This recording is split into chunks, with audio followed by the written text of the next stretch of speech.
Bonjour et merci de recevoir le pain de vie chez nous. Nous célébrons aujourd'hui la fête de la croix glorieuse.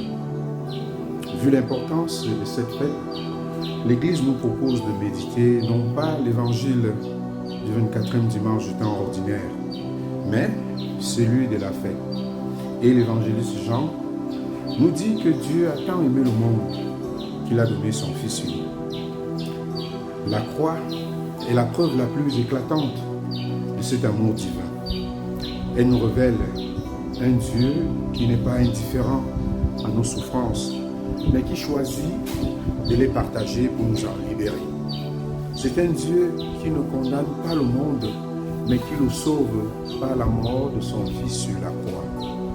Jadis, objet de supplice, de châtiment le plus honteux, la croix avec le Christ est devenue symbole d'une vie qui naît de l'abandon même, l'abandon total de Dieu pour nous aimer.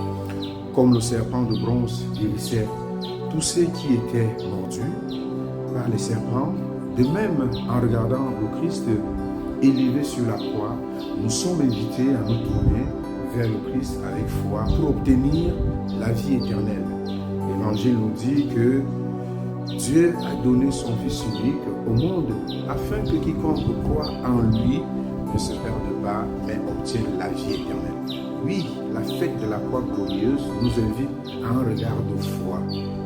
Elle nous pousse à ne pas fuir la souffrance, mais à la vivre en communion avec le Christ, qui le premier a connu la souffrance de la croix.